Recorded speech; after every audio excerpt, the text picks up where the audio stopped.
I want to do a quick video on my performance here. I haven't made a video in like forever, as always. I don't like to make videos unless I'm like for sure giving something that's worth my while, like not even worth my while, but worth making a video for. And then it has to be worth my while. Like it has to be something that I'm gonna learn from. Um, so I want to do this. This was all pre-market. I've been trying to discipline myself to trade, not pre-market, but just one of those cases where I would trade pre-market, but I've entered with too many shares. Before I even explain this trade, I'm almost at 35K. I told myself this year that I was gonna stack up 35K and just get back to trading with only 5 of it. The rest is going to be restricted on my account. If my account doesn't allow me to restrict the rest of the money, then I am just going to trade with 5K in my account and not be over the PDT rule. I'm at 32 now. I'm almost there. But I don't want to trade. I don't want to put the money in the account because my performance is not there. So therefore, I'm just going to keep stacking. Now, I saw the stock. It was just spiking within the first like 10 minutes. Wasn't even really like giving it enough. There's not enough time to even notice that it was going up until you like, unless you were like really looking through your scanner.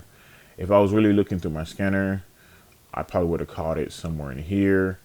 I got it when I started watching it around 27 or 25, one of them, and it just kept going.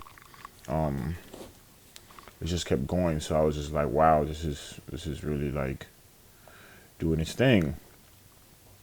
So I went and I looked at the SEC filings or dilution tracker.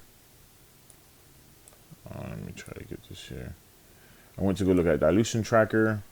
Dilution tracker from the beginning was saying that it had 25 million shares. It was high, historical high, historical outstanding shares, and potential dilution was the highest point ever, or within the past, forever. And then it just had offerings and ATMs all over. Every offering was at 24 cents. It was already, by the time I got to it, was already at like 25, 27 cents. You have another one at 23 cents, another one at 23 cents, another one at 23 cents, another one at 23 cents. This is not registered, not registered. This is one at 1 penny. This one's not registered. Any of the big dollar ones are not registered, but here all the ATMs are registered, and ATMs are at the market. It can happen at any price, and it can even happen at pre-market, I believe, or it's certain situations where it can happen in pre-market. I forgot what the parameters are, but this is what it is. I still need to go study more about SEC filings. But they could have dumped shares at any moment. When it was hitting 27, I would wait for a pullback. It kept going up. I didn't get it. Then when I thought there was going to be a pullback right here, let me zoom in.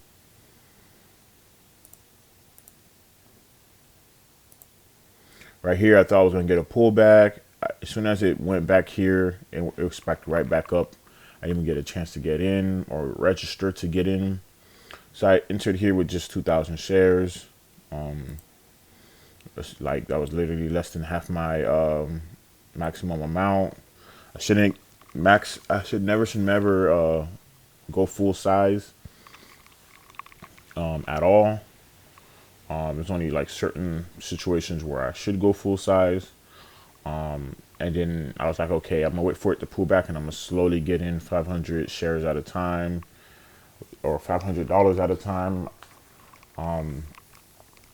So it's $2,000 here. I was gonna get in $500 here. This is not a trade I would max out at because it's already up so much. It's already up 100%. But once it pulled back, I already had entered a order thinking it was gonna stay above here and jump back. It's a low float. It's a 25 million share float, but if you divide it by divide it by 10, like a stock over $1, it's really a 2 million float. So when it pulled back here, my order was just sitting there. It got executed. As you can see here, that line right there. The line right there. Barely can see it, but there's a line right there. Then I tried to get in some more here at my with full size 2,000, but before I could even enter the order, it already was perking up. And I just missed my entry, and I didn't want to. It was like I could have got in at 29 cents, but I didn't want that. I didn't know how far it would go, so I'm like, nah. I don't know how far it was gonna go down, so I'm like, nah. I don't really want that kind of entry. Let me see see if it offers me something different. It never offered me something different, so 29 would have been better. But then it kept uptrending and uptrending, and I'm like, man, I think it's just gonna keep going. And it had this nice rip upwards. It had a nice rip upwards within this candlestick right here. And I just went full size, went with all my allotted dollar amount, and I got in here. Then it started going sideways for a while. I didn't like that. I'm like, at any moment it can just plummet back down like it did here, and I can take a massive loss. This is not a trade where you go full size. I told myself going into this trade, I'm just gonna throw in 2 grand and let it ride because full size is I'm in too high. I'm playing Billy, and I'm playing Billy, and I'm in too high,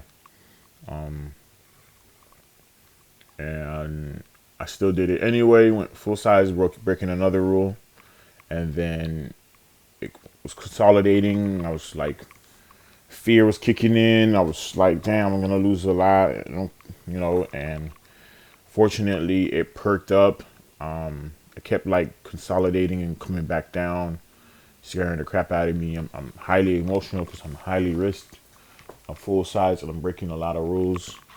That's what happens when you don't follow rules and you don't get in at the higher you get, the higher the risk, the more emotional you become. So the emotions were high, and then it spiked past. I think the high was like 33.79, and it finally broke that and went to 34 cents.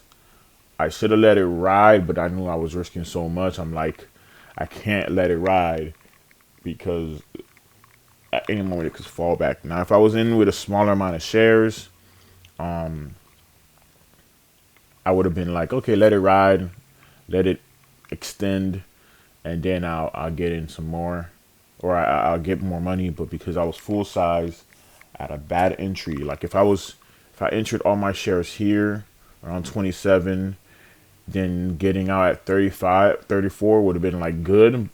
And I would have been like, I'm already up so much, but I would have started sizing out smaller. But because I got all my size at the top, like Wolf said, if you get in high, sell quickly. If you get in low and it's going in your favor, you can sell in increments and make more money that way. But I was in high, so I had to sell high. I didn't want to just let it ride and play Billy.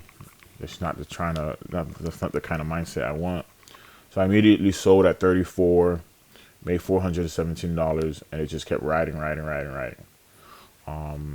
In the end, this was not a good trade at all. This is like below below the proper performance. I know if I zoom out, it looks better, but if I zoom in and actually see my performance, was very bad.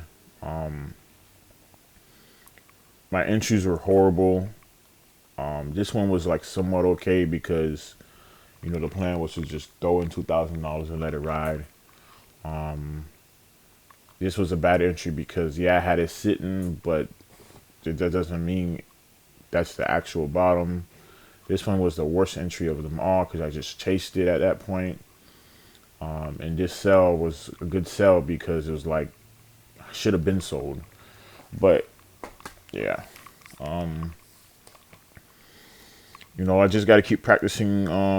My improvement and keep going from there. Uh, I got to keep improving from there. I've been honestly like from probably my last videos. Honestly, in my opinion, I improved and I improved pretty well. Because I I've been chasing and I've had a couple blow ups or not blow ups but like big losses, 10-20% losses, but they're very far and few compared to like last year when I was having big blow ups all the time. Even after I met Wolf, I still had big blow ups. They were slowly going down, but there were still big blow ups. Now I'm having like one or two every once in a while. Not big blow ups, but big losses. I mean, big losses. I used to have big losses and blow ups before I met Wolf. Then I just started having big losses, and now I'm at the point every once in a while I have a big loss when I get undisciplined, like today. Um, so honestly, I've been improving since my last video. 'Cause I've been trading. I just nothing has been like really worth the recording. But this is good. This is good improvement. Now the next step is just to keep practicing the discipline and consistency. I lost some of my consistency because the market hasn't been um, performing well all year. It's been like it was really dry for months, and now it's picking up. So it's been picking up for the past couple months, at least last month, or maybe some of April. But I kind of like lost my consistency, so I'm waking up a bit earlier. Um, I might get back into studying a little bit more. Really, I don't think I need any more studying, like Wolf said. It's just a matter of discipline and performance.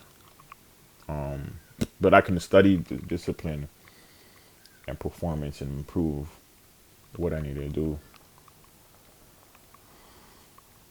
But other than that, I'm getting better. I'm not gonna trade live until I know for sure that I can be disciplined to enter at lows and sell at highs, and I can consistently do it. And I can make sure I don't have any big losses. Um, Not at all. Like I'm cutting every single time. Yeah, I need my performance to be second nature. I had this plan from this year to or last year to stack up to get out of debt, which I did last year, and then to stack up enough to trade again. And I'm like, I refuse to trade even a penny until I have this down packed. The golden opportunity is here. God paved the golden way for me. So I need to take advantage of it. And the way I take advantage of it is by being disciplined. Um, it's by being disciplined. So that's it. I'm done.